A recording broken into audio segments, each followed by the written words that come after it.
This episode is brought to you by Lee's Famous Chicken Recipe, a taste you'll crave after every round, and also attorney Michael Wright. Make the right choice today. Before we get started, I want to raise a toast to legendary conversations at the parlor. Become a member now. So I have with me today on this special segment of Coping on the Course, we have a living legend, Tamika Williams-Jeter, and I'm just going to read a couple of her accolades real quick for you. Growing up in Dayton, she went to Shawnee Julienne. She was two-time Miss Ohio basketball. Correct. I don't remember. You were two-time Miss Ohio basketball. You were voted All-American, voted by the Women's Basketball Coaches Association. She went on to win 2 national championships at UConn with Geno. So we'll get into that. Okay. She was 6th pick in the 2002 WNBA draft to the Minnesota Lynx. She went on. She still holds the NCAA record for field goal percentage with 70%. So you a sharpshooter, and we're gonna get to that and how and just the level of greatness that has to be for a whole career.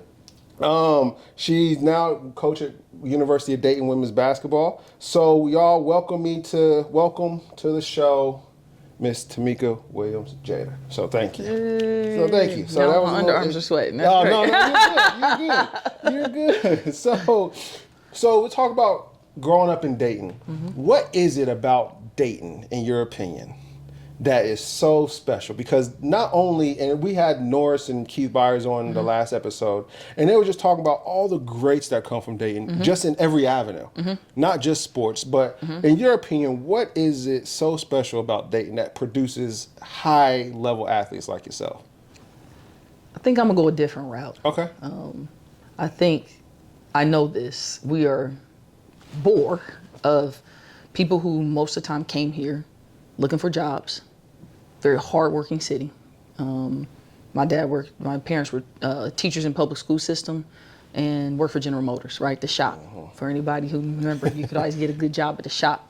So when black people came here in certain spaces, my dad was in the Air Force, he just left Vietnam.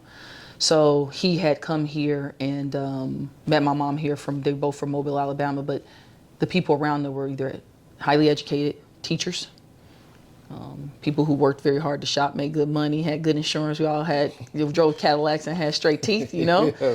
Very prayerful people, and mostly with Southern roots. So they're very hardworking. And I think if you look at all of us, that's who our parents were. They were highly disciplined. My dad was a military guy.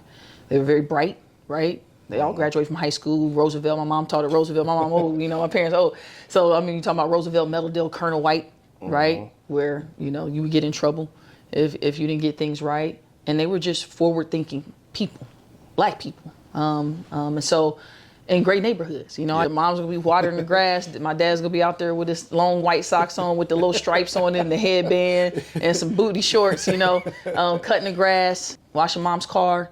And manicuring the lawns. They were here trying to make it. And then they had kids. And I think Jefferson Township was wonderful. Just JT for life for us. And every lawn was manicured properly. Every house was owned by a black person. We saw a black excellence. And I think my parents always told me we can have everything. They told all of us that. And they taught the city that, other people's kids. So I think on top of having greatness to our left and right, our household was greatness. And I think, and then if it wasn't, you had people in the neighborhood who were going to pour into you at Rex. I played at Princeton, I played at Linden Center. I was at the Y walking a mile from my house in Jefferson Township, and we had a nice YMCA where even if I didn't get it at home, every one of us can tell a story of this guy or this female that poured into us. And then sometimes it's on top of your parents, and sometimes I don't have no parents. That's all I have. Yeah. But we have great elders in this city that poured into us, and that's the only reason we are who we are. That's amazing. Yeah, and that's where I think people don't really understand, and this is why I love these conversations, because now when I go to high schools and I speak around Dayton area, they don't understand the rich history of Dayton. And especially Jefferson Township, the West Side, East Side, where Colonel White, Roth, all the schools that kind of closed down, but they don't understand. And so this is great that we had this conversation, because now they get to see living legends and get to, tangible. We talk about being tangible and being around. So what led you to basketball? Because the WNBA didn't start until, what, 1997? Mm-hmm. So in high school. When you was growing up as elementary and that wasn't, did you always hope there was a women's league, or was you trying to go to the NBA, or what led you to basketball? What was the inspiration there with not having seen too many girls outside of college sports go pro? It's different for me too. Okay. I was not a sports person growing up. I was a girly girl. I played outside now. Yeah. You know, if I look back on it, we were outside kids. And so we played a lot of like mad ball, hide go seek, and kickball and dodgeball. We went to the parks in the summers, and we had, summer programs where we could go eat breakfast, get free breakfast, lunch, government cheese and milk, bring it home. There's the best macaroni and cheese in your life, where we had counselors and things of that sort. But we did races, and, people would put it, if you were fast, you probably put your shoes off and you ran barefoot against Rodney Lee, laid down the street, or you would go against Keith Clack, one of my cousins, around the corner, the really fast crew. So we were highly competitive in that space. But I was in drill team. Okay. And I was a Girl Scout. On my honor, I would try to serve God in my country to help people at all time and live by the Girl Scout law. I was competitive. Yeah. I just didn't know it. Okay. My older sister and brother played a lot of sports. And my sister, Tangi, is 9 years older than I am, and my brother is 11 years older than I am. Then I have a sister who's 6 years younger. So my parents had kids in their 20s, 30s, and 40s. If you get I get what you're saying. As my mom being a black Catholic, okay? And so I was exposed to sports through them, because my parents were very like, what's the most important right now? And right at that point, it was my older brother and sister. So they both ran track. They played softball and baseball and float. I don't think there's anything they didn't do. So I was mostly a spectator. I would sweat outside. I would come in and smell like outside. My sister made sure to tell me that. But I can't say I was like 5, 6, 7, 8, 9. Not until I was 10 or 11 did I even start to play sports. Okay. Now, all my other siblings started like 4. So, funny stories is 5th grade, Mrs. Zabo, Ann Zabo, who passed away, God bless her soul, sees me as Corpus Christi, because I was at Blairwood all the rest of the time, and pulls me in and says, "You gonna play volleyball?" And I didn't even know what nothing about volleyball. Nobody played volleyball at JT, so I didn't even know what that looked like. And I was pretty good. And she's like, "You gonna play basketball?" Okay, it's pretty good. "You gonna play softball?" Okay, I was pretty good. So my parents, people see me, and I started playing AAU that summer. And that first summer, I go on my first plane ride to Utah, Salt Lake City, to play in the AAU Nationals. And at the end, they line up 10 girls, and they call them All-Americans. And I didn't know what that meant. I just thought it was like I have no idea. Yeah. I get home from Salt Lake City because my parents, of course, couldn't afford to go out there with our family. And so I come home, I hand it to my mom, because I'm thinking it's this great thing. I'm thinking probably more Spirit Award than playing. And my mom calls my dad, "Hey, Tamika's home, and she brought back this all." They give you a little thing, because we probably finished like in 7th place out of 300 teams or something. And she brought back this plaque, and it says All-America on it. George. And so my dad must have said, "Put her on the phone." So I'm like, "Daddy, I got I got this thing around my," I'm just excited that I got stuff. Yeah. And he goes, "How many other girls got the All-America?" Because he was smart enough to think about it, because my mom was not thinking. I was like, "It was 10 of us." I remember, I counted, and Mr. Pawpaw and Mr. Sprofka were really excited, and he was like, "Put your mama back on the phone," So it took a year to be, at that time, one of the best players in the country at my age. But that's why I say, God gives everybody a gift. He does. Because at that time, I wasn't thinking about no basketball. I was thinking about going outside, hanging out with my friends, and, Girl Scouts and the drill team, Jefferson Township Days, parade. There were other things I thought about, but basketball wasn't one of them. But I liked playing sports at that time. But that's where it really took off. And then my older brother and sister got D1 scholarships. My sister went to Bowling Green State. Phenomenal player. Played, won the MAC. I think every year she was there. Went to the NCAA tournament. And I remember, I thought they were good. And then I remember they had to play Florida. For some reason, they had to play Florida back-to-back, SEC. And them girls came up with Jerry curls. They got jump shot. I mean, it was next level. Yeah. So that's where I think I was more of a spectator, but I got to watch great basketball because my sister played on all really, really great teams. And then my brother went to VMI. Then he came back to Miami and played on some great Miami teams that won, almost knocked off North Carolina. I remember watching Montrose. So I got to watch great sports before I even got on the court. Wow, y'all have a long history of just your family just of success. And like, so growing up, I bet that was super competitive and everything. Yeah, we weren't. It's so funny because people were like, did y'all play basketball against each other? Like, nah, they was 85 years old, you know, Right, and I was born. right. But we never really played. Me and my brother played. If he was here right now, he'd be like, and I beat him. I'm like, bro, you was like 30 and I was 20, you know? Yeah, you're supposed to win. But as far as like, we're going to fight over some food. Yeah. We're going to fight over who, you know, who's get the front seat. We're going to fight over who gets to move downstairs first because there's only 2 bedrooms upstairs. You know, like, we fought over everything else. You know, when I really think about it, was competitive. Yes, my sister's going to get mad at me because I was going to get on the phone and listen to a conversation. You know, like, we were always trying to find the edge because it was 4 of us, you know. And I was the only one to live with all 3, the other 3. Gotcha. Because I'm right there in the middle. I got you. No, that makes sense. No, I completely understand. I grew up with 4 brothers, so I completely understand. Yeah. I grew up, they're competitive and older, younger, so I get it. It don't so matter. It don't matter. You just always trying to, you know, do that. And so you talk about AAU, and you played on Dayton Lady Hoop Stars. Oh man, you dug deep. Listen. I do my research the black and white shorts. Okay. Yes. And y'all was on the Disney Channel. My baby sister. Your baby sister was. Yes. Okay. So, but that was still that was your team. Oh yeah. And so, how was that growing up? And Dayton was obviously great for sports, but when you have certain like that, like Disney Channel and their family members on there, does that push you? In which way does that motivate you? And which way is that kind of scary? Now it's a national spotlight on Dayton and your family in the Dayton area. Yeah, that I was in college and at the time where it was my sister's team. Okay. And by that time I was kind of used to it, you know? I think where it got scary for me was like my sophomore, junior year when like Sports Illustrated or MTV came and followed me, right? And when they're in your house interviewing like your parents and all that, it doesn't really hit you because it's like, it's in my house, it's nothing. Yeah. When they start to air or, you know, this is coming out, right? And it's so funny because each year somebody gives me the article or they say, hey, I remember you on this, you know. And it was back when it was the pilot for Made. Remember Made on MTV? Yes. So we were the pilot. It was me and another young lady who was an ice hockey player. She played with boys, and then it was called She's Got Game or She's a Player, something like that. And then, but it was their pilot episode. It was us, and then they did something on someone else. And so I got followed. I think it was my whole junior year. I can't remember. I have to ask Coach Goldsberry, but it was okay when it was in my house because it was intimate. Where it got crazy, it's like, man, now I'm at Chaminade and they're following my team, you know? Yeah. Or we go play Pius in Milwaukee and we're in this national tournament and they're following me around. I didn't like that.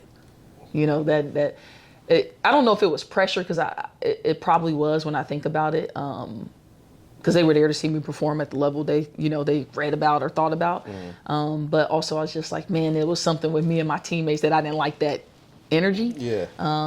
But when you come from a family like mine, it's easily, I don't know why they hear either. You suck, you know, like, you know, like everybody say, how'd y'all stay humble? Man, have you talked to my brothers and sisters? You know, like, it was real easy. Or my cousin Freddie, like, they go like, you ugly, you stink, you still smell like outside, you funky, you know, like, so that's where it hit me, like, this is real.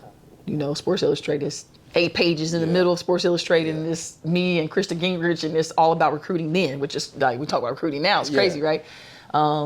But that's when it hit me like, man, this is pretty big. You know, you watch MTV and our maid comes on and they're like, man, you know, I go to school the next day and Nick Bell, I never forget Nick. Man, Mickey was so like, we watched it, I taped it, I saved it on my VHS and, you know, all that. And it was just like, man, this thing is getting big. And then, you know, you get to UConn and it is big, you know? So, and that's when Totally Hoops came out and Sue Bird used to run like, Totally Hoops is on. It's like Sunday. I was like, shut up, girl. She's like, Totally. She still will say it. Like, I'll see at the finals, like, Totally Hoops, you know.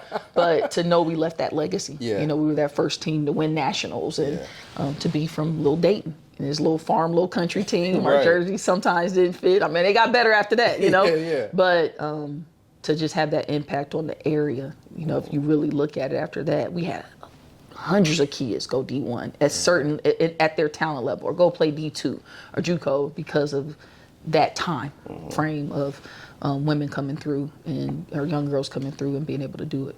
When did you know, you talk about the Sports Illustrated spread that they had, when did you know that you were good? Like not just, you said you was the All-America and what, like when did it really set in that, oh my God. When I turned 40. I didn't know, like, maybe that's what made us good. Yeah. I mean, I'm being honest with you. It's like in my late 30s, I was like, dang, we were good. You know, like, and maybe it's because I started to get back into coaching and I was coaching and it's kind of like, man, I would have been better than these, my players are, I'm like, look, I left getting paid. Y'all gonna have to pay me to get on this court, but you don't know when you're at a certain level, because pros never, I think it's different for guys, right? But you never feel comfortable. That's why you keep pushing. So I don't think while I was in it from a mental standpoint, even when people were like, oh, you're the number one player in the country coming out of high school, I was always thinking, it's that one person out there working harder than me that they just haven't found yet. Or you get to college and you're like, oh, y'all supposed to be the best thing since sliced bread. We were always fearful because there was no social media. There was no newspapers. We weren't. Right. So, when coach told us we were bad, we thought we were bad. And we were undefeated. I'm thinking kids now, y'all barely winning games. And everybody thinks they're good, right? Yeah. We undefeated winning national championships and we think we suck. Wow. So I can't, and I think parents that allow their kids to be comfortable or want to service that so they feel a certain way, that's not real life. Right. Because real life is going to slap you with something that your mental and emotional are not going to be ready for. And I think that's what made us a little bit more mentally tough, because you have that pressure to perform. And, I look back and I was like, how much anxiety did we have? How much depression did we have? How much, just anything that threw us off.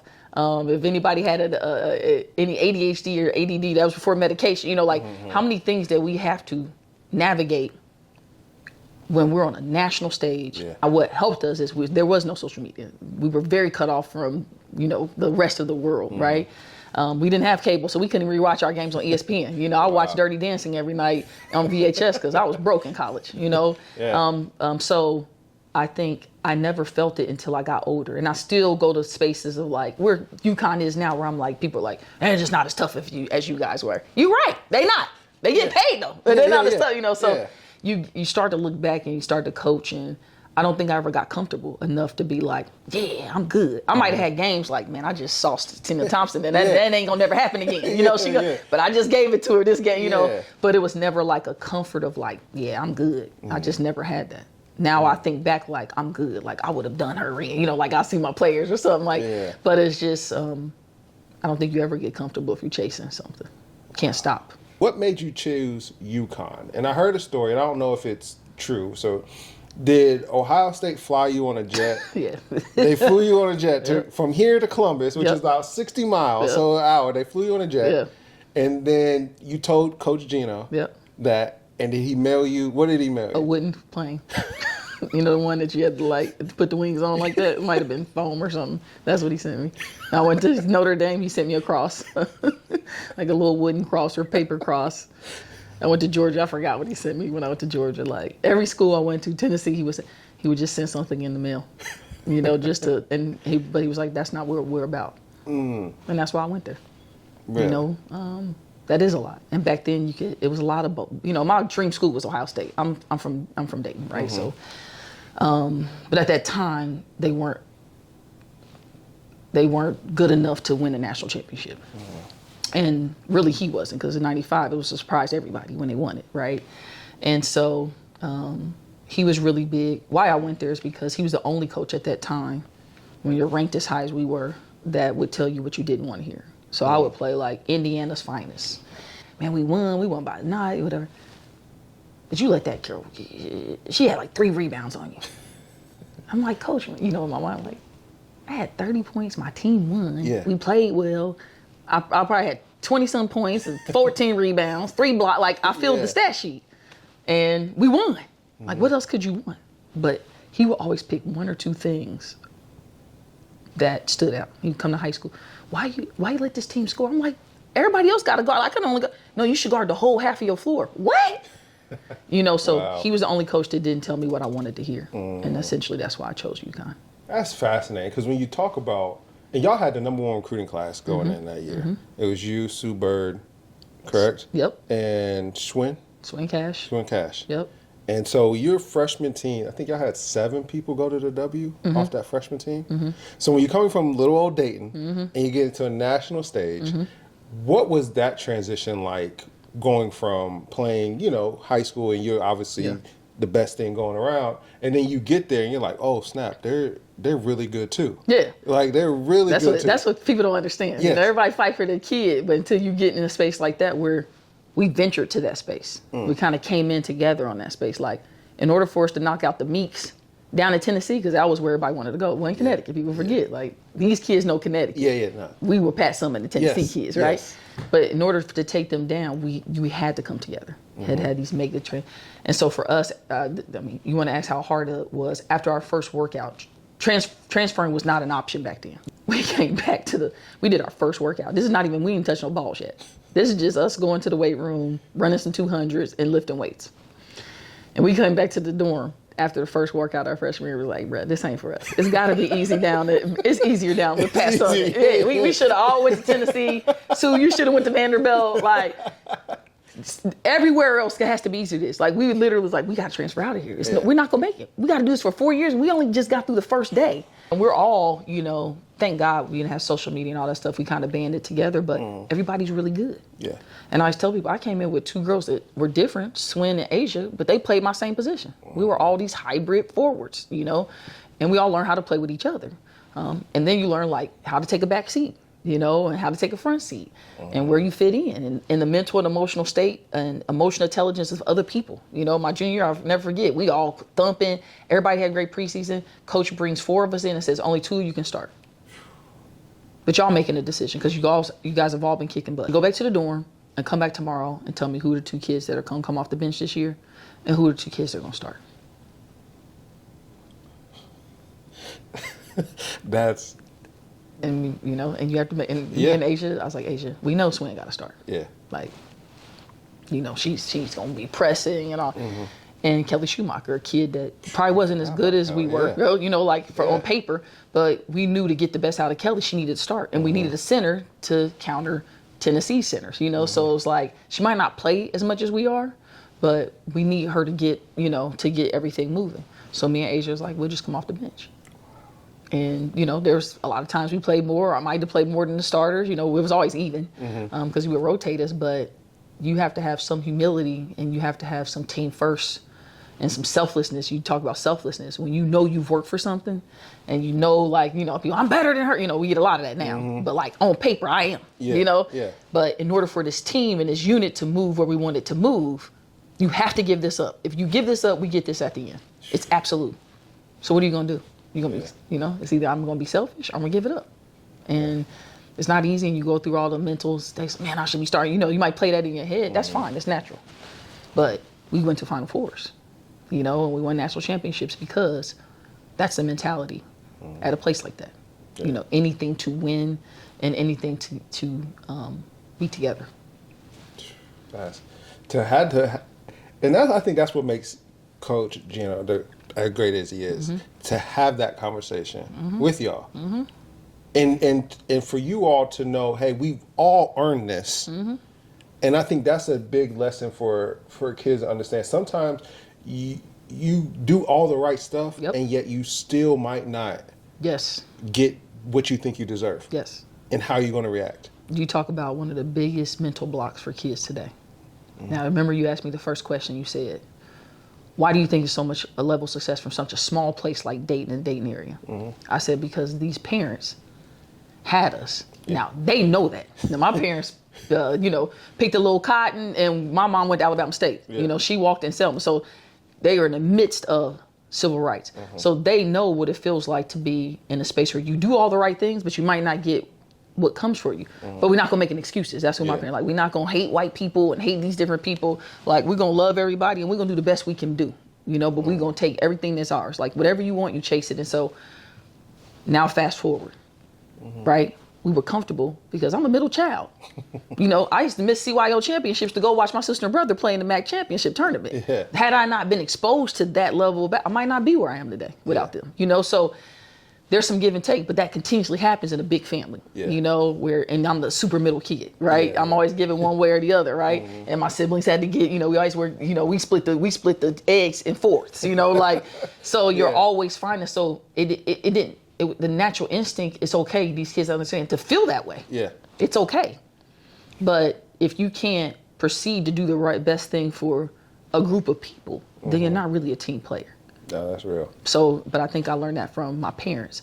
Now I don't think the parents are in those spaces anymore. You're right. To tell kids, like, nah, this is what gets everybody moving forward, right? Yeah. Nobody wants to give, and I think that would be the biggest change I would like to see. Is I don't know if I have players that would do that. It's hard to swallow. Yeah, especially with the transfer portal. Oh, yeah. And you had that conversation. Yeah. And then, so we're going to get into that a little bit, not the transfer portal, but just coaching during the transfer portal era and how would be a lot different. Yeah. Well, we talk about like college and how it's changed. NIL and collective, like you look back on your career at UConn. Paid. Like what would you, like. Money. We all living good. The Diana Taurasi, Sue Bird, Swin. We talk about it all the time. Yes. Yeah. Like me and Sue will be at the Final Four. Because we can actually put. I even talked to with my AD. Like we can put value on like a dollar value on our thing. Like there were certain things they could do, right?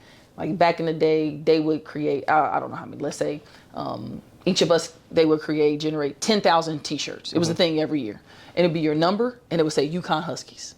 And we would kind of go back and forth to the bookstore, right? Because that's where they were sold. Yeah. On who's got sold out first. Because they all going to sell out. Yeah. But it's like who? So it'd be like, okay, Shea Ralph's just sold out Feds. And then Sue. And then it was mine. All right, I sold out first. Or Swin, like it's like I'm third in line or fourth in line. We didn't get nothing. But it was like, yeah. Mighty Mika's going to sell out, And because it couldn't have our name on it. Right? And so you think of 10,000 units, $20 a pop. Who getting that money? Now, it's the other thing. I remember my freshman year, coach was driving a Bonneville. When we left, he was driving an Escalade. And that's before we even knew Escalades were, And so I remember him meeting with us his junior year and saying, like, man, my money, guys said, I'm pretty set, Those things start to change. They went from Reebok, when we all signed, Nike signs UConn. Remember, Rebecca Lobo was Reebok. Yeah, the day we all signed, they get a Nike contract, right? So where does that sit, And Calhoun was there, too. You had the men's team, too. That was really good. And then... how many games? So we have Gamble Pavilion that holds 10,000 on campus.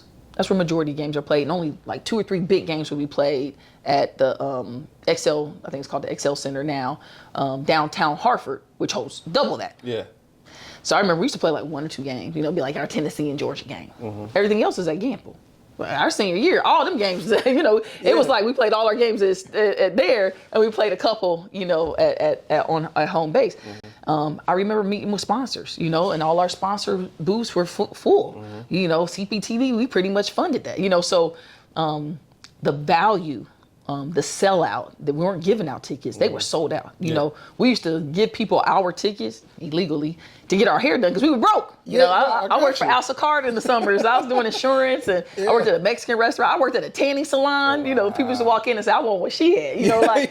So you want to get your numbers up. Put a black person in front of you at a tanning salon. So those are things I had to do, but that's how tight tickets were. So we weren't giving away tickets. We were selling tickets, and they were expensive.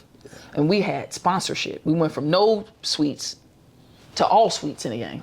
So you had corporate sponsors. Now as you get older, you start to understand that. So we had a value. We went from like minimal ESPN games to like people get mad. Like UConn always on ESPN. That's money. So So I think we look back and we're like, man, we would have been rich. We were marketable. We had personality, all of us. Sure. So it would have been different. But would I give that up to be where these kids are now chasing that? No. This segment is brought to you by Dayton's Spaghetti Warehouse.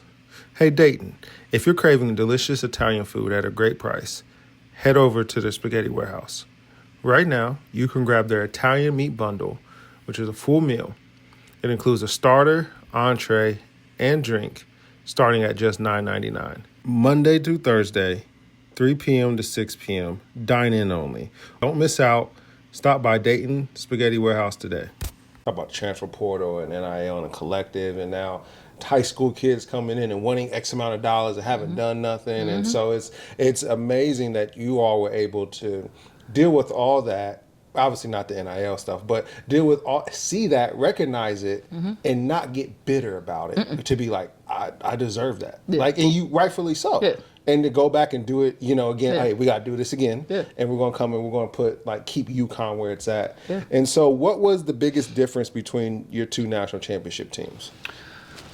The first one, my sophomore year, was after a bad, so we came in like the Fem 5, and we had all the task force, we had all these names, and we flopped. And we weren't you had a little bit of energy of older to younger. We were a highly talented group, right? We didn't know how to work. We didn't know up from down, We were trying to figure it out. Coach had a nervous breakdown in front of all of us and hid under, it was one point in practice, like, I can't do it anymore, CD. And he just went under the bleachers. And he wouldn't come out for hours. Really? He's like, call the 95 team. That's the only people that like, so Nikisha, Rebecca Lobo, them show up like, Coach, you gotta come. Because we were driving him crazy. Now you gotta think it was a shift. From Kara to Rebecca, we wouldn't like them. Yeah. We could dribble, shoot, pass a little bit. We were more hybrid. Sue was not Jen Rosati. She had a nice pull-up jumper and she was quick and, probably didn't play defense and is not as vocal, So we all had our things to figure out. But I would say we also came in where the girls on the team who were juniors and seniors were kind of like, where are they going to fit, right? Because we were really talented. The only thing that changed my sophomore year, we only got one freshman. But the leadership of how we were going to create a bond as a team. I think the older kids recognize, man, we need these young kids to win. Like if we want to get where we want to get, they got to play, So kind of letting down your guard and just feeling your role. It was kind of like this shift we had to go through my junior year where it was like, all right, we thumping, we just won.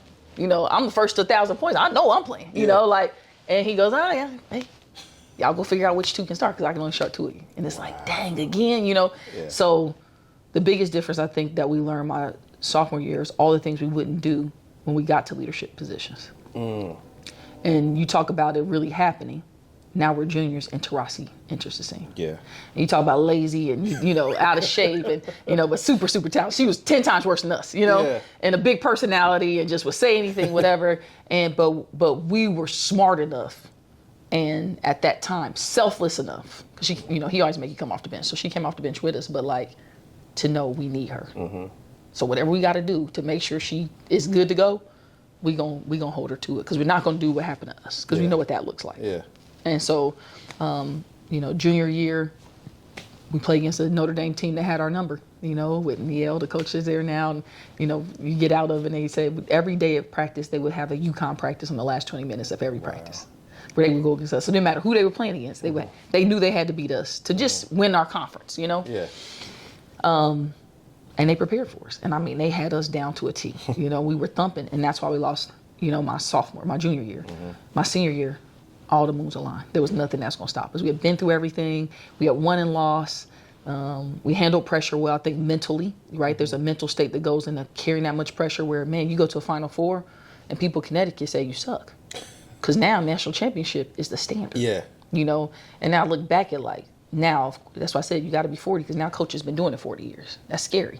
He's won 30 conference championships. They don't even celebrate afterwards. At least we were messing up each other's hair and twerking, and we gonna do it because it was exciting. Yeah. It ain't even exciting for them. We win. But now I'm in coaching. There's the appreciation of just trying to win that. If I can win 40 years at 8, 30 years at 8, 10, I'm trucking. To have that type of dominance and to live with that much pressure, because now we know going our senior year we're supposed to win it. We have to win it. And how we win it matters. Yeah. So if we don't go undefeated and beat everybody, it don't even count. Like we can win the national championship. Yeah. So every game is that pressure and you get everybody's best. So now I'm coaching and I'm kind of transitioning and I'm always used to being chased. And I coach a lot of kids who might have been chased in high school, but in college, it just depends, right? But to live with that pressure, you're rebuilding a very successful Dayton, right?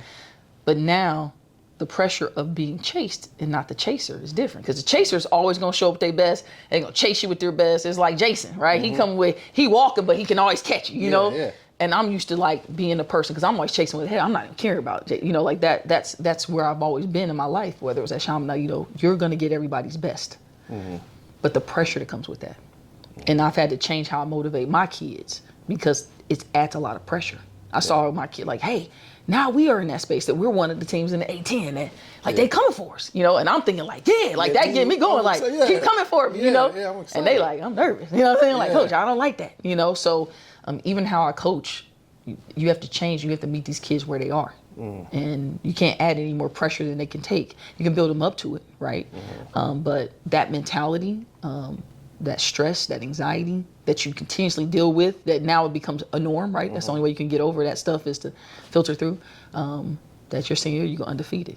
And we had a close game against Virginia Tech, and I had to steal the ball and kick it up to Sue, and she gets fouled, and we win it. And it was kind of like we are we're not demigods, because there's a little bit of you where you need that moment to re-jerk you, and then we knew we were going to, win it all. But I think if you're in Connecticut, if you don't win it all, you suck. And I laugh because that's wild, but that is the standard. And, That's the standard. and there's not many programs historically that have had that standard. They might have a glimpse. They might have a good 4 or 5 year run with some recruits, That's it. but not year in and year out No. for 40 years. No. And that's wow. So when you're going through that, how do you deal with that mentally? Because I tell people all the time, like, mental health, depression, anxiety, ADHD, that's nothing new. It's been around. It may be more awareness around it, more talked about, but it's not an excuse to not be like, all right, let's lace them up. Yes. It's not an excuse to be like, I can't do my homework. It's not an excuse to be like, I got this test, but I got a game. You still have to do all that. Yeah. So how were you able mentally, looking back on it, where you was like, hey, I might have been depressed at that point? Oh, yeah. Or how were you able to go through those things looking back now? Basketball was never everything for me. I was really good at it, and it does define a lot of my players. Like I'm on my players more. I have every 2-3 weeks I have one-on-ones with my players, and they can't talk about basketball. I love it. And the one thing I talk to them about is like, what are you doing outside? Because I have some kids that's all they do is school, basketball, school, basketball. Like we got to get a relationship in here. We got to get some friends. We got to get some clubs and some organizations in here. Whatever. So if you come in my office, you'll see hardly any basketball stuff up. No, I don't even know where half my rings are. And I got enough for hands and toes at this point from coaching and playing, right? Yeah. You won't see my degrees up. You don't see none of that. None of that's up. But you will see, and I'll talk real funky to you about my, how many times I was president of SAC. You know what I'm saying? Now I'm gonna talk to you about that. My players know. She'll walk in with her. I got they used to give you a little. I forgot what you call the thing that the judge hits the. Oh, the gavel. The gavel, yeah. They used to give you, and and I would come in there with Lou Perkins, and I'll tell you about that. I didn't know that was good for me. I was just a social kid, So when CD sent, my associate coach she would send a letter after the first semester you were in school to your parents, just to know, because back then there wasn't no cell phones, y'all. Yeah. You know what I'm saying? That's true. I talk. You know how I talk to my mom? You are receiving a collect call from, Mom, I'm doing good. Everything's good up here.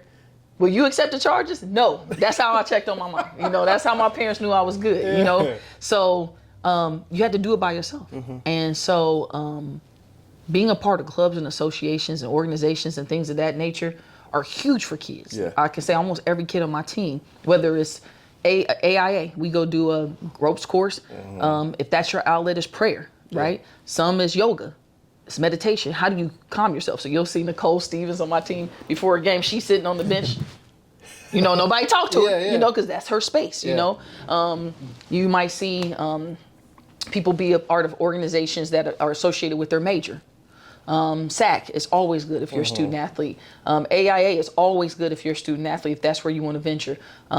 Any organization, community service, giving to others will relieve you a lot of stress, right? Because you can see fulfillment right away. You feel like a winner that day. Because, man, I just went and read to some kids who don't believe reading can lead you to here. Or we invite a lot of, we have our school day, right? Now everybody's, oh man, you guys sell out. And it's one of the biggest ones in the country. And it's like, yeah, but every area, elementary school gets to bring just about, now I get more hate mail off of that when they can't get their schools in. And they're like, oh, they get to come to a game. I'm like, it's not about the game. They're on a college campus. This is just a part of college. They not, 99.9% of them are not going to be playing in this court. But if they know this is a part of a college life, if you see me get interviewed, I always talk about that, because kids don't know what they don't know. And so I think for me, it was the extra stuff that I did. That was when SAC was first introduced to institutions, and my AD was great, Lou Perkins, and he kind of said, hey, this is what we're starting, and you're going to go to a leadership thing in Florida in the summer, and I'm going to pay for you to go, and you're going to learn all these things, and you have to build this organization. This is when SAC first started. And I was like, okay, bet. And so I had to get a treasurer, and I had Sue had to come, and then we had Blue Nights, now it's, my SAC is crazy. It's so good at Dayton and almost the institutions I've been at. And, we had Blue Nights. I made a Blue Night, and all the student athletes that were part of SAC, we go and we try to get as many student athletes to go to one game. And that's where I learned to love soccer. And our women's soccer team was really good at the time. They were Final Four. And I dated a guy that was a goalie on the men's soccer team. And they won a national championship twice while we were there. Then I never, we're from here. Field hockey and lacrosse weren't really a thing here. But I started like, man, this field hockey. And then I understood field hockey because it was a lot like, lacrosse, because it's a lot like basketball. And then I would go to field hockey, you know. And so I started to have an appreciation for other sports outside of like football and track and field and volleyball, you know, like the dominant sports in this area. And we were good. You know, our field hockey team won a national championship, and so they were our friends. So we just happened to be around a lot of greatness in this small time of a lot of kids who were going through the same stresses. Now, our football team wasn't that good, you know, but they were fun. They were fun guys, you know. And they were our biggest fans, and they were our practice players. But they were good in their own right, but they weren't, you know, back then. And so, learning how to expand and not just be that, I think really helped me. So when my AD would come and say, "You want to go to GHO?" I know the GHO win, but I'm saying, yeah. Then I go and I meet Tiger Woods and the one, I can't remember the other, Fred Funk. I'm eating breakfast with Fred Funk. I don't know. He's like, and my dad was like, girl, you eating breakfast with Fred Funk? You know, I'm in Fred Funk's townhouse before he goes out, and I'm eating breakfast with him because he knows my AD, and being exposed to things. Because again, kids don't know what they don't know. Exactly. But opportunity comes and you have a decision to make. Because everybody can be successful. Because those opportunities will come. It's just whether you make the right decision. And then I'm at a leadership conference that I'm still in contact with people almost 30 years later with, and all of them are pretty successful because we took being leaders, you know, it was a priority for us. So taking advantage of doing things outside of what you have to do every day. Go to school and play basketball. Who else are you? Because you better find an outlet. And I'm big on that with my kids.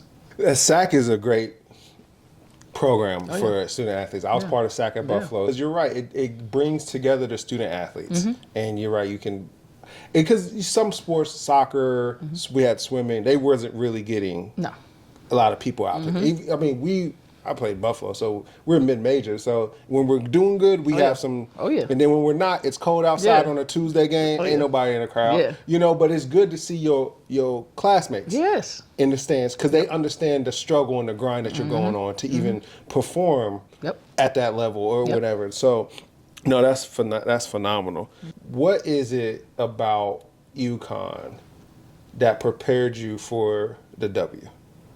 Because when you were the 6th pick, and y'all had 4 of the top 6 picks in the 2002 draft. And none of us thought we were going to go there. It's great. You know, 4 to 6. So you're sitting there, you're watching Sue go. You're watching Swin go 2. Asian went 4. You're watching your teammates go. And so what was it about UConn that prepared y'all for that moment? Obviously, y'all played against each other, you know, but what was it about that prepared y'all for the W? I think those moments where you have to figure out leadership.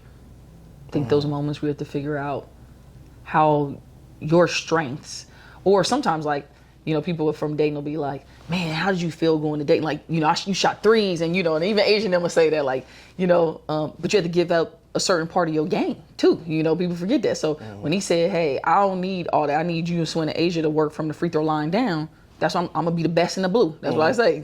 Anything in the blue, I'm going to be the best, you know, because that's what he told us we had to do, you know. So can you take direction and see that, you know? Now he's changed the way he's coached. A lot of kids can, you know, but back then he was transitioning from the back to the basket.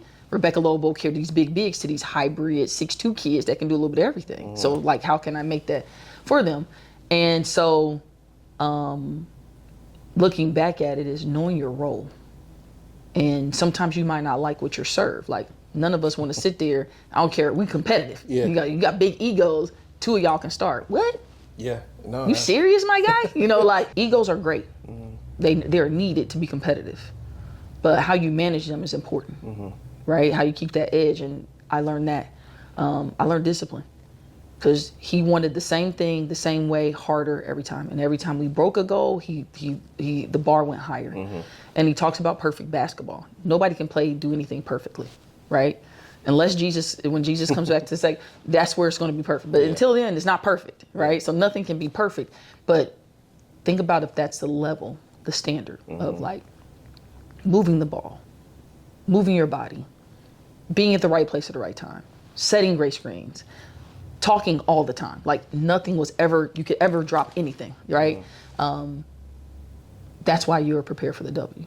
Because I was a leader from the day I got there. Katie, did a panel with Katie Smith, and that's all she talked about was like, when Tamika got there, it was like, she challenged me in that space, and I was older, you know, because you get nothing without people wanting to get people involved and get the best out of everybody. And I got on her because I was like, you don't help nobody. You just come to work and leave, you know, and you're the best player on the team, you know. I'm the second best player, but I'm trying to buy lunches, because that's all I knew. That's what Connecticut gets you, the discipline of waking up, because now, I played a lot. So, but how do you keep your body in tune? I got to go lift and do some things. I might lift after games. Everybody else might go out. I still went out, but, I got to go get a lift in. Yeah. That discipline was nothing for us. Like going to be a pro was easier for me than transitioning from college to high school and from 8th grade to high school. Wow. The stressors were way lower. It was way easier for me because I knew how to play. I went through like 100 coaches because, you got to go through that. Yeah. As much as it's like the opposite of college. Is when you get to the pros, you're going to go have 100 coaches and you're going to have 100 teammates. Mm-hmm. You stay in it long enough. And how do you find your way? Because some people struggle because they only know it's always been about them. Yeah. So they get in this space and it's like, how do I play without the ball? Everybody in Connecticut know how to play without the ball, but the ones who are good know how to play with the ball. You can just put us anywhere. So I think really knowing how to push yourself, discipline, and then knowing how to find your role without being told. Because I know my strengths. If you put me in a room, I'm like, all right, that's his strength. I ain't messing with him on that. Yeah. But I got this. Okay, I'm already putting the pieces together. Every room you put me in, to see where it is. So playing to your strengths and working on your weaknesses and being okay with that.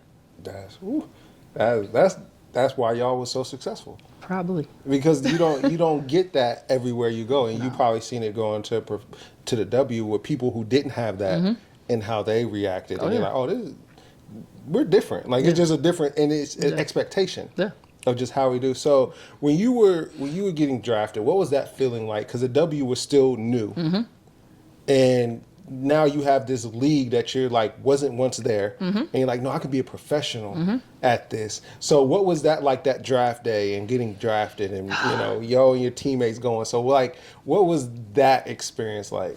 I know for most people it was like, oh my God, it was bittersweet for us because it was over. When you're in a space where it's like you're doing something great. This is where it's hard to explain to just, and a relationship is going to be forever. We still got our goal. We know we shifted from like Destiny's Child to the Golden Girls. We almost in our mid 40s. So we chase. So, but we have a text thread we still talk on. So this is some forever type stuff. You know what they say. So for us, my dad shed a tear, and my older sister was there, and my mom, and you got to think we go graduate from college and pro all in a 2-3 week span. Yeah. So, now my dad is gone. He passed away in 2014, and my mom has dementia right now. So, but just to think of where they were now that I'm a parent, like, man, now, to have a kid graduate from college, and your next kid graduate from college, and my older brother and sister were doing pretty well then, and then, me, and then my baby sister went, like, where did they sit with it? All that kind of comes together in that moment. All the people you're impacting. Like, I remember, like, getting drafted, and every time I went out championship, I would run and go call Brandy Hoskins. I was in the restroom, the first championship. I'm in the restroom. I'm not using the restroom, just in there, like, and I had unlimited nights and weekends, so it's probably like 11 o'clock. And that's what I said. I said, Brandy, we did it. Now, Brandy's a lot more emotional than me, but she's a kid in, like, middle school at that time, or probably high school. She's probably middle school. No, she was in high school by that time. And she's crying. I know me and my dad, so... But the impact that it had, because now I'm coming back, and Brittany Weaver and Tiffany Gutt, like all these kids think they can do it. Yeah. Because we did it. And so that moment was bittersweet for us because we were going to be separated. Sue was going to Seattle. I was going to Minnesota. Asia was going to Washington. And Swim was going to Detroit. And now, just like winning the national championship to come back, most of the time, our sophomore year, we was getting it in. Yeah. Dad, we was just at a bar having one beer crying, like it's over. Because we wanted, when you do something, and I talked to my team about this, that's so like, it's forever. They still talk about it, you don't want it to end. You want the next practice. Yeah. You want the next championship. You want the next tight game against Tennessee. You want the next. You don't want it to be over when it's that special. And so we didn't want it to be over, but we were happy for the people who poured into us. Like, I think I've enjoyed my parents crying and being so excited more than I even enjoyed the moment. Because now I'm scared again. Yeah. What's next? Will I be good? Yeah. Will I be a lottery pick level player? Will I have any impact? Will I play? That's what I said. At that point, most people are like, shoot, I'm good. I'm a lottery pick. Yeah, I'm a lottery pick. While we was stressing. That night in that hotel, he was like, man, so you think you're going to play? Like, they got so-and-so. And I'm like, they got Lynn Pride. She can dunk. I can't dunk. I can grab rim real strong, but, like, what am I? So that's what was going through our head. Wow. So it's a little scary. Yeah. And that's the thing that I don't think people really understand is that moment, right? Because and I think the W is one of the hardest leagues to get to go and play. But now they have 12 teams? Yeah, that's growing. 12 players, 144. Yep, that's it. Yep. And you got Sue Bird who played Diana Taurasi, so that's 2 spots. Yeah, for 20 years. For 20 years, right? And then you throw in Candace Parker, you throw in everybody else, and it's like, so now that's a level of excellence and that people don't really see, and they don't understand the level of what it takes to play that for that long. Yeah, because y'all the best in the world. Yeah, like off season I might go overseas, but no, that's the best in the world. The best in the world. Yep, best 144. Best. So when you have girls who go out or have great college careers and they don't make it, and you've seen that time and time again. How did that, you talk about like the motivation and always being chased, was that always like in the back of your mind, never be settled? Like I not get cut, but like, no, my time's coming at some point. Yeah, it never, it's just like take it, some people are chip on the shoulder people. Like, I'm doing this because they said I couldn't do it. And I remember my dad I used to be like, oh, my dad, they said I can't play. But what I used to, and my dad would be like, never, your motivation should never be somebody else's opinion of you of where you should be. Because if that's the case, Meek, they going to tell you can't play and you just play. You going to stop there? They going to tell you you're going to go to Chaminade and you're not going to be able to, start. And you start. Are you going to stop there? Right. Like, chase them dreams you have at night, girl. It's my dad used to say. So now you rewind, you fast forward, and dad's dead, and you're older, and that's why I said some of this stuff hit you late. So it's about to hit you. You get into that age, it's gonna start hitting you, right? You're gonna be like, man, them Buffalo Night, where you go, man, what dad was saying is never be motivated by somebody else's goals or attempts on what you should be doing on your success in your life, right? Chase them goals you had on your back in bed, shooting follow-through shots at midnight because you didn't want to wake up your parents, and I'm dreaming about the W because now it's 96 and I know it's gonna be a W. Yeah. And now it's 94 and it's an ABL. And now I'm looking at Tina Thompson and Cheryl Swoops and Lisa Leslie and not Charles Barkley, Michael Jordan, and Larry Johnson. Yeah. Man, this is a shift. They told me I couldn't do it. I'm going to the courts. I'm going to Linden Center, or Princeton, and Coach Ragland and support, like, y'all better not foul her hard, And now it's a thing. So y'all told me I wouldn't be able to do it. So I know I'm not listening to nobody. Wherever I go, every step. We go to Chaminade, we barely get in the district game, we get to state. We go to Connecticut, barely win, we win 2 more, and then they win 2 after we leave, and then now they're at 11 to 12, whatever you're at now. Then I get drafted to the worst team in the league. Yeah. No playoff berths, nothing, and we get to the playoffs, right? And then they win the road. So I got to Ohio State, my first coaching job. I think we were the second to last, our worst team in the Big Ten. It's hard to believe now, you know? Yeah. And I remember Coach Foster like, man, they sorry, God, dog, like, how we gonna win games? They don't play together, all this stuff. Yeah. And then you win 6 Big Ten championships in a row. So I've been in so many situations where if I believed in the space that I was inserted to, and the people around me didn't generate energy enough for us to succeed, then I would be with everybody. I would have stopped a long time ago. I'm from Jefferson Township. I'm a black female from Jefferson Township. Yeah. None of this is supposed to be in my hands. But had I stopped where other people told me I should stop, I would never be here. So that's how I look at it. With spring right around the corner, if you're looking to do some spring cleaning and getting your carpets and floors clean, call Steam Bright. They're locally owned, 5-star rated, and have the best prices in town. And tell them Cope sent you. So what was your welcome to the W moment? Shoot, when I had the guy elbowed by Lisa Leslie. Or crossed up by Cheryl Swoops, it's a lot of them. Because, the league was, getting crossed, trying to hedge on Don Staley. And Sue was good at splitting, but she split, dropped off, it's pros, Yeah. In practice, the physicality went up, but I was strong, but I would say that elbow by Lisa, and then she swung them, but this was one I just caught trying to double team her. And it just woke me up like, dang. And she was like, you good, rookie? Like, she checked, but she really didn't care. Yeah, You know what I'm saying? But yeah. she had to check on me because I was like, God, dog, I can't even see. My eyes watering. You trying to be tough. We playing in the Staples Center. And there were moments like that where you're like, I got to play against women that I looked up to, that I watched play on an Olympic team and say, man, this is cool. ESPN is falling. Now they got a 30 for 30 behind the scenes, but not understanding how much that generated energy in us to know we could do it.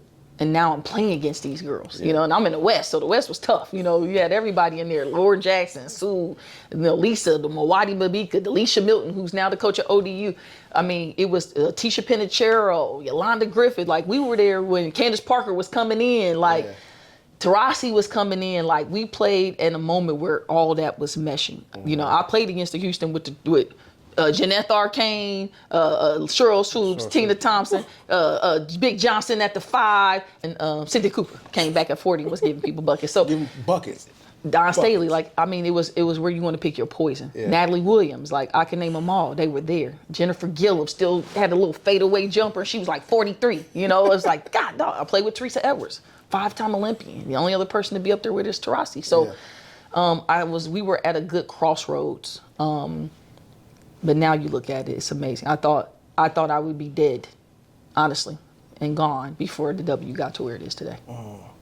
And when we talk about that, now you talk about, I think it was Angel Reese was on our podcast talking about the players might lock out or hold out for money, and to hear you say, you wouldn't dream of where it's at. And I think they're not selling. No, we need more. We need more. We bringing in these names, Caitlin Clark, they're all, the money's coming in. Let's see it. So how is that for you? Is that bittersweet to see? I don't want to say you're like hating, but it's like, no, kind of like the NIL. Like, y'all would have got paid. So y'all had to lay that foundation for now they can walk and run. But how the space of the W, where do you think it's at and where do you think it's going? I think our era was the big jump in college women's basketball. Tennessee, Connecticut, at that time Georgia, Virginia, you had a couple, Stanford, where the value went up. But I know at Connecticut the value went up, and I know at Tennessee at that time the value went up, right? The collegiate era is this. These young women are taking the value up, right? So I'm salty about my players and this age that getting paid. But I'm salty at them. That's where the bittersweet. This is all sweet for me. I was chasing down Simone Augustus for a pass on Southwest flights. That's where we were. And we loved it. Because we knew we were the beginning of it all. Where they are now, I wouldn't, back then people needed checks. So I'll still have my Ohio State check rolling in. I was still recruiting. So, but it would be like, we can't hold out. They're not going to pay us. We have no value, And so for them to even be able to even say that, we're going to hold out on the season, that's some NBA, NFL stuff. That's not W stuff. I'm so excited about it. The fact that they can fight the union, they can create another CBA. The fact that, we didn't even have maternity leave or dental insurance. That was stuff that Coquise and Sonya Hitting were trying to put together for us to create a union, to create a CBA right before we kind of came in. So to see that jump, to see them be able to hold out, to see them have charter flights. What? You're not on Southwest or you in the middle seat, and you got back-to-back games. We would play a game and the next day have to wake up, be on a 6 o'clock flight and play another one. And I'm I'm supposed to be, whoever. I'm whoever's in the NBA. They would never, they'd be spread out, And I'm on the Southwest in the middle, with something on my knees and I got to go play 35 minutes tonight, So, but I wouldn't give it up for anything. Because if we had not done that, right? We wouldn't have the ability to have a platform to hold the league together long enough for this movement. Once again, I keep saying I don't think people really understand. It's hard to fathom that y'all professional athletes and y'all flying commercial and y'all flying layovers and we got a back-to-back, but our flight's delayed and our luggage and everything. But okay, you got to put all that aside and I need 20 out of this 35 minutes that I'm about to play you. So when you're talking about that mentally, and I keep going back to the mental health, but now you're seeing this and you're getting paid and you're I'm a professional, but then you're comparing it to the other professional, let's say guys in other sports, and they're not going through this. They're not there's no way that Charles Barkley be on a commercial flight right now. No way. No. And so how do you deal with that mentally to be like, keep going, because you're like, one day this is going to get to that point? You know, I don't think we ever compared. Where we built the league was in the community. So we got extra money and all that by building community stuff. So I did a lot with Keisha Foster, rest in heaven, rest in peace for her, because she did a lot for me in this city to come back and give. So we were taught more to like go and support breast cancer awareness, go into the underprivileged areas. For me, it was transitional homes. No, I've never been exposed to anybody better. I don't know why that laid on my heart, but it was something I would do. I'd go listen to their stories, and I won a Don Staley. That's the other thing you'll see. My Don Staley awards are up there. Yeah. Because she gave $10,000 every time you won it, and I won it 2 or 3 times, and they only gave one out a year. Because I knew that $10,000 I was going to reinvest in Dayton. So I got to go to the YWCA downtown, but I had 2 rooms that were dedicated to the Tamika Williams Fund, because I gave so much money to them. That's and amazing. then back then they used to let you run camps. So I had the Tamika Williams Developmental League. So I still see kids, like some older girls with it, or like, man, remember you said, but it's power, because I would bring Sue and Swin, and it was tangible. So we had so many kids go play D1. I would give out laptops, and I had sponsorship, and then, the NCAA ended up cutting that off and saying you couldn't do it. But those are the things that we grew the game in. We grew the game in the community and in our fan base. So when it was time for us to hit the ground running, the fans were ready. Yeah. And that was already built. The love for the community was ready. And we weren't where the men were. The men had their league for, you're talking about 50 more years before we even started. Yeah. So it's like, you can't be where they are. It's going to take time. But our maturation is going faster than the NBA, right now. So I think what we looked at is like the comparison to college sports. Because you got to think, I was coaching and playing for 8 years. So I would come to Ohio State, even leaving Connecticut. Like, I remember leaving Connecticut. I went to a mid-major. Yeah. People don't like, hey, Connecticut ain't no mid-major. Yes, it is. It was very mid-major, okay? Now that when I was, in April, I'm in Connecticut, and in September, I'm at Ohio State. Oh, there was a big gap, you know? And, like even training camp, we got 10 minutes before the regular population came into our eating halls. That was our pregame. So we'd be rushing from shoot around to go eat before the regular student body comes in. Where I get to Ohio State, and they got a whole little, a whole center with white caps, slice and roast, and I'm eating with Maurice Carret, and I'm a GA at that time. So I'm like, this how y'all doing it? We done had this, this is nice. Yeah. And we can take some home. Right. Oh, and some of the kids too big for that. Oh, I was 23 years old, 22. I get you. So I think we compared to that. Like, man, college girls, women's basketball gets it better than we do. We were too far away to think that. I think now these kids, right, these young women, and even the guys in the NBA who are investing in the NBA, who are investing in the NFL, who are investing in women's sports, the entrepreneurs and entertainers who are investing, now they see it. Yeah. If you're looking to upgrade your furniture this spring, call Pickwood Furniture Company. They're having a huge blowout sale all month, 30 to 70% below MSRP. And as always, tell them Cope sent you. That's amazing. It's just crazy that y'all had that level of success, and now the kids they would never even be able to deal half of what y'all dealt with on a day-to-day basis and still be like, all right, we're going to go win. Yeah. So, okay, you played, 6 years? Yep. 6 years in the W? Yeah, I think 7. 7 years, okay, in the W. Okay, and when did you kind of know, okay, it's time for me to kind of transition to coaching? I was always coaching. So I coached and played since my coming out. So I was at Ohio State. I got married, went to Kansas. And I never really retired. Like soon as you just kind of was just started your own business and, just whatever. And I had the opportunity to go to Texas. My husband was working for State Farm at the time.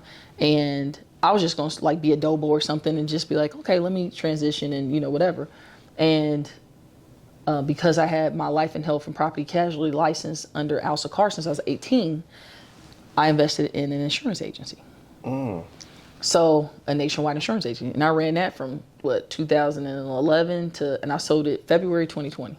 That's why they call me the Black Martha Stewart. You know what I'm saying? How you get out before COVID hit. I hear you. But it was after I had my second child in 2019. So it was just too hard. And I only wrote commercial in life at that time. But that's what I did. So I get out and I'm thinking okay, I might go back, I might not. And ESPN calls. And it was Rebecca Lobo and Doris Burke. And they said, hey, would you want to do TV? Like, I said, because I might take a year off, my body's hurting, whatever. And I'm getting out of coaching.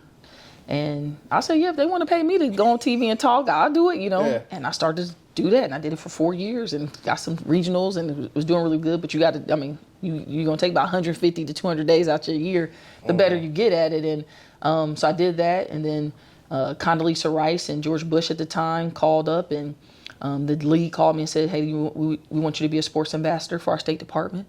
So I went to Africa 5 times and, really was pushing women's empowerment, the importance of sport and education for young girls throughout the world. And I went to Sri Lanka, I went to Ukraine, and I went to India and coached their national team, and I was in China a couple of times. And it was all State Department issue or NBA, WNBA cares. And we run Basketball Without Borders, and then I would go do submission work for the State Department. So I was doing that. I was running my own business, and I was out the game. Oh. Now, I remember going to work, and now I'm a boss, and there was a young lady that worked in my office, and let's say like Kobe or LeBron rolled their ankle, probably LeBron. And I'm like, oh my God, LeBron gonna be out for the play, whatever it was. Mm. And she's like, who's LeBron? And and that's when it hit me. People don't really care, like the world I grew up in it's not reality. Yeah. Because my dad, grandma know who LeBron is. Right. Like at that time, I'm thinking everybody know the king. That's the king. It's the king. It's like you not know who Elvis or Michael Jackson is. Right. And that's where it hit me like, man, the world evolves around more than sport. Because this young lady has no idea who LeBron James is. Mm-hmm. But it was very another settling space for me mentally and emotionally to be like, I could walk away because it wasn't who I was. And I could be successful in other pots. And I got to experience all these cool things. I'm driving and doing a game, getting flown out to California and covering a game.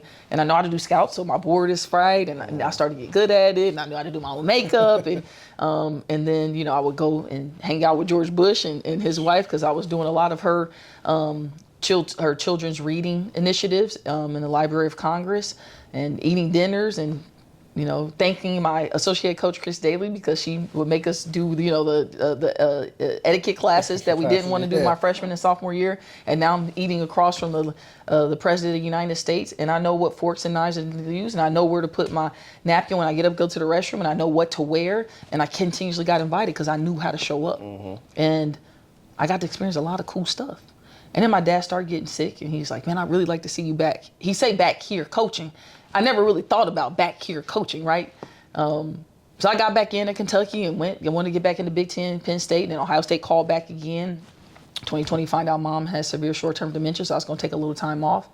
Wittenberg, Brian Agler, who drafted me in 2002, calls because he's just got out from coaching 25 years in the W. And, I go there and then Dayton. So I always think about when Dad wanted me to go back in. And he said back here. Was he, was that Dayton? Because I'm thinking like, back at Ohio State or back, just back in. Mm-hmm. Of course, he passed before I could ask him, but, people speak, I feel like God is speaking through people at different times, and the journey brought me back here. That's amazing. So we got a couple more questions, and I appreciate your time. So you're back at University of Dayton.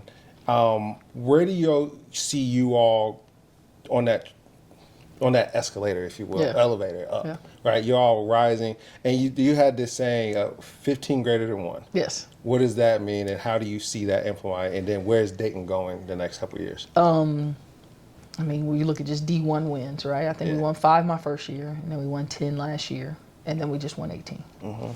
And so the trajectory is saying, we're trajecting in the right direction.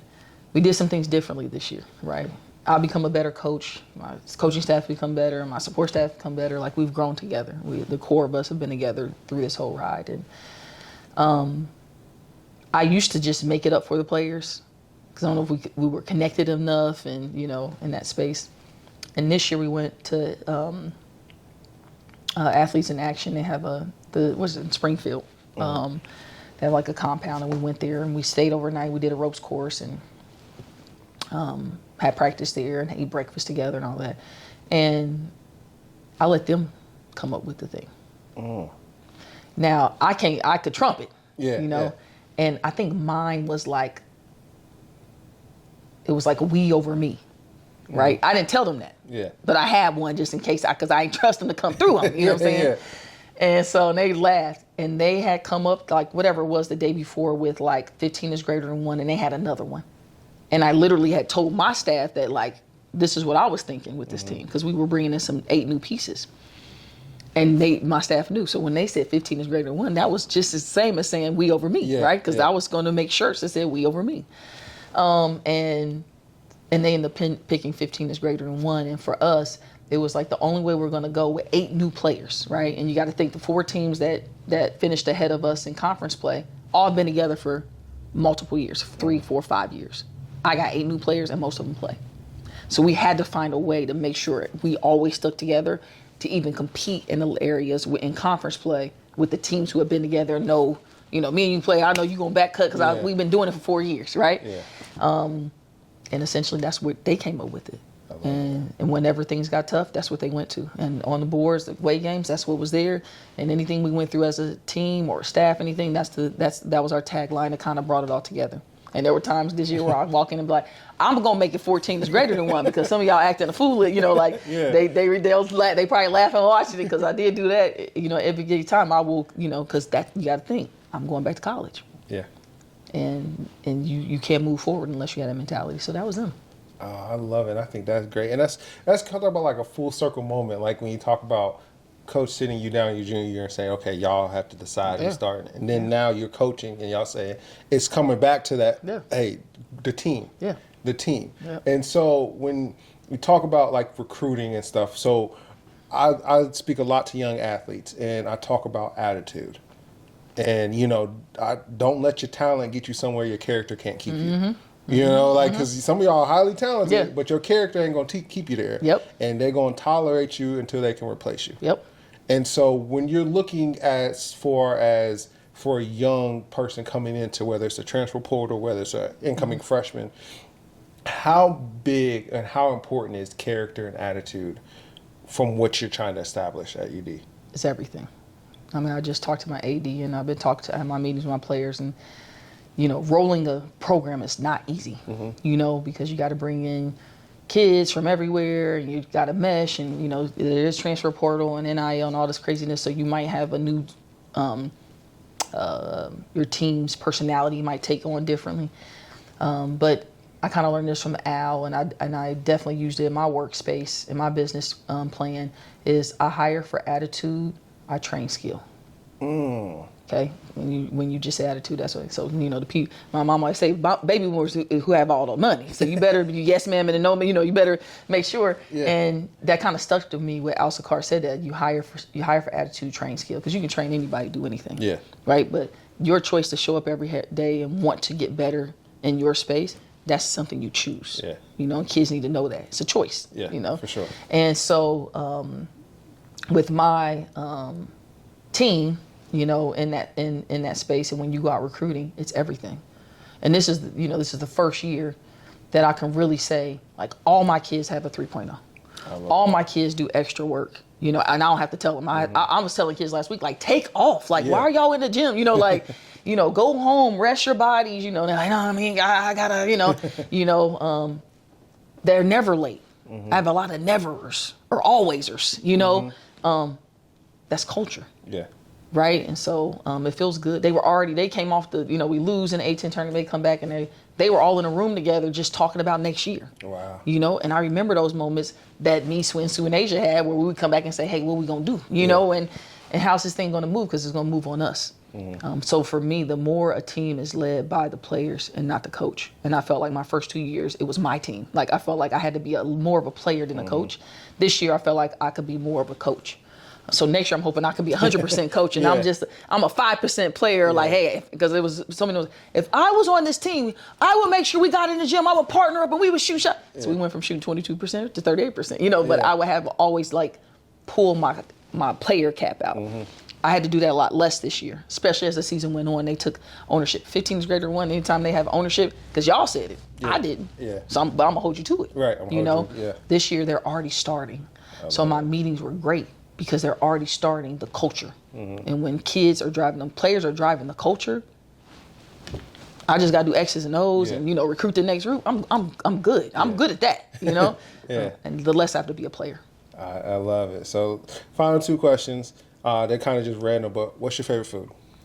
Ooh, seafood. Seafood? Absolutely. Any kind? Crab boil. Again, I mean, you can give me grilled salmon. My parents are from Mobile, Alabama, so we would eat, grits and seafood. It was always seafood more than, any other protein. So, yeah, you can't really go wrong. I'll eat just about any seafood. Okay.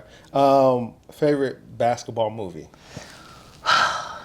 I'm more of a loving basketball. You already know that was our era, or my era.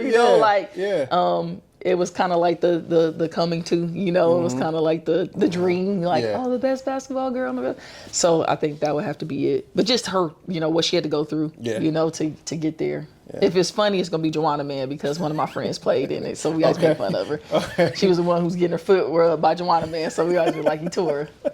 That was real funny, So that would be like my funny one. Okay. If you had to pick 4 other players to do like a starting 5 with you throughout the history, men and women or women? We'll do women. Okay. Women. 4 other players. You can talk about from the ABA, Cheryl Miller to even now. I'm definitely going Cheryl Miller. Okay. I'm definitely going Dinah Taurasi. Okay. I'm definitely going Sue Bird. And then I probably go, this is tough. And this not like a discredit to anybody else. This is like, you talking about 4 of the greatest. I'm going back and forth from like Candace Parker or Lisa Leslie. Ooh. Because you got to think Candace Parker the only one that came. I know who I'm going. And this is a wild card. Because we don't know how great we know how great she was, but we don't know how great she could have been because she cut it off so quickly. Maya Moore. I'm talking about, you don't know where she would have sat on because the Rushmore would be, like somewhere in that compartment and probably add Lisa or somebody and then you got Caitlin that just needs more years to be proven. Yeah. You got that next group that's coming in, but man, we don't know what Maya Moore could have been because she was great in what her numbers look like until the last day were like staggering, right? Yeah. She plays a couple more years, what's that gonna look like? Right.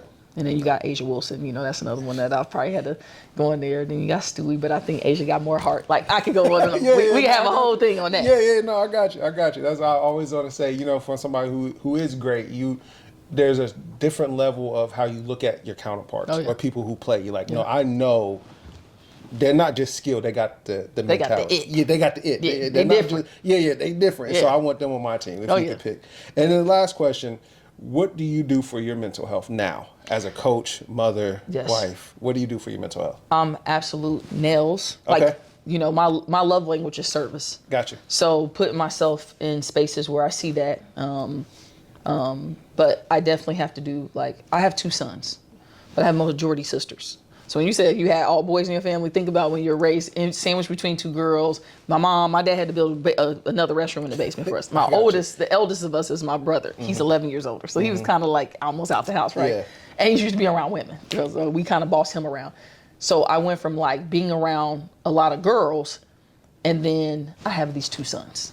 And they're like their own entity. Yes. They jump off of things. They're a little bit louder. My 9-year-old's starting to calm down, and now I'm like, is he even in the house? Everybody said you want boys because they started to do that. Yeah. They started to shift to being outside, and I don't even want to be around y'all no more. So spending time with them is huge for me. Like yesterday we were at the jump zone. The day before that we're at we're in the mall in the jump thing. Anything to get in. We're gonna go to the park today. It's gonna be 70 degrees. Those things make me happy. Those are things where I disassociate with my reality, and I'm able to decompress.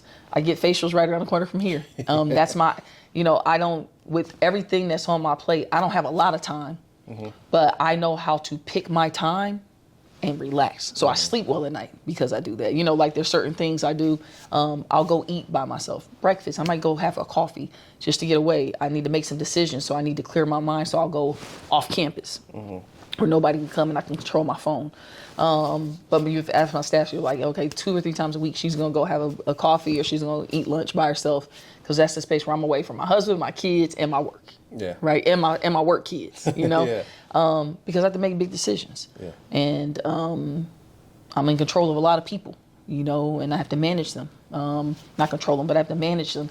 And I'm in control of, anywhere between 13 to 15 young women's lives every day. Their parents literally hand them off and said, who you going to put around them, who you hire matters, right? And what are you going to do to empower them, right? And when they're not happy, what are you going to do, you know?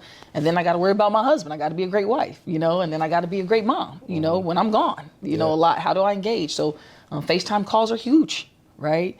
When mommy's gone and they know, okay, she's at work or she's at a basketball game or, this and that. And I bring them with sometimes, so they can see what mommy does. But for me, those are things like my facials are huge for me. My Prime IV treatment, hydration treatments are huge for me because they repower me. If I'm a little sick, they give me that little bit of edge, right? Yeah. My IV treatments are huge for me. Getting my nails done is huge for me. Might not be, but having a pedicure and have somebody rub my feet and my hands and I come out there feeling like a better person, huge for me. And then anything I can do like this where young people can hear me and I can see a change or motivate or empower someone or inspire someone to believe.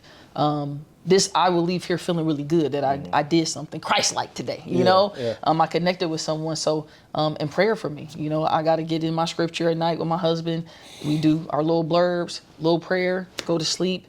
That resets me because it just, whenever you get in that space, it brings a calmness, an understanding of what happened to you that day, good or bad, because you're going to go through things. So, I don't really get to go on a lot of vacations. Like I always tell my husband, we need to go on vacation, then I need to go on a vacation by myself. And it can be down the street, But my husband also understands those things. So sometimes he'll join and he's quiet or he's in his own zone. But he knows like Meek has to have that time. Because if she is, she's good. And she don't need much. I love to cook. So cooking and cleaning to some people is like, ugh. To me, I love it. If you come in there, you like, man, this is good. Oh, you speak it. I could watch you eat it, So that's something else I do. And I do a lot of that now up until the season starts.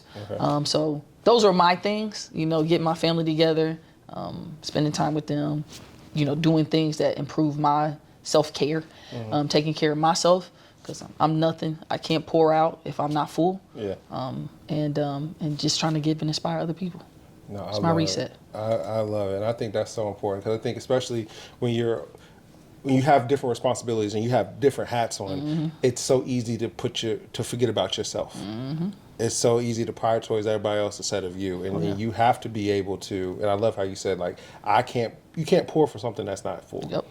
People get your overflow. Oh, yeah. They can't get the whole what's in it. So I love that. So, y'all, thank you for sitting down with me. Thanks for having me. This is cool. This is a special edition of Coping on the Course, Legendary Conversations with Legendary People. Y'all, tune in next time. We're out. Thank you.